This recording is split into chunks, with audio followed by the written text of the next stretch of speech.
Hey Ethan, just looking at your document. Yeah, you have it set up correctly.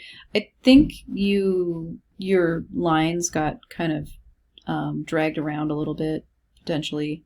They aren't quite in the right spot. They're not quite following the template that I gave you.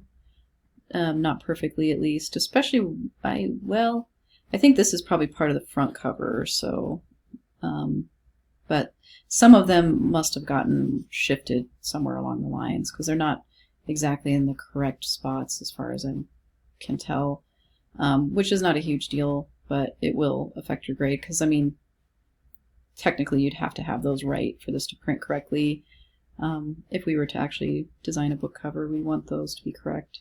I really like the way this turned out. I think it looks great. I love the color schemes. The fire that you added is really a nice touch on the front cover and the way that you've positioned the owls. These are a little close, like this text. You know, maybe just bumping it up slightly, maybe sizing it down a little bit might be good. I don't know if it needs to be brought over here slightly. I'm not quite sure exactly how you folded your book.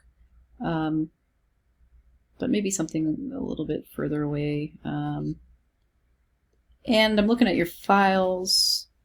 I like this line here. I almost want to see it somewhere on this page now because it's been used on every page except for this one. But it might get a little busy with it in there because there's a lot here, so I can see why you didn't put it there. I like the repeating shapes that you have throughout as well, like, so that's cool. And the font pair that you chose is really nice. Let's see. Your links, so there's a lot of PDFs, and I know you said your PNG files would not export at CMYK, and that's correct. PNG files will not export. See, they're for web, so they won't export CMYK. If you want a CMYK thing out of Photoshop, file out of Photoshop, just save out a PSD file, like a Photoshop file, the native file out of Photoshop. Those are better to use because they'll actually tell you if they're in CMYK, they'll tell you the effective PPI, whereas if you're using PDFs, you can't tell what the effective PPI is on a PDF inside of InDesign, which is a drawback. You want to be able to know at what size the effective PPI is, so like just use a PSD file next time. Some people will use a JPEG too. You can use JPEGs, but if you're looking for a clear, transparent background, which I think is why you used a PNG or a PDF, a PSD file will preserve the transparent background and can be CMYK and will let you know the effective PPI that you're using it at and the color mode as well. So I think, you know, clipping out these owls and arranging them and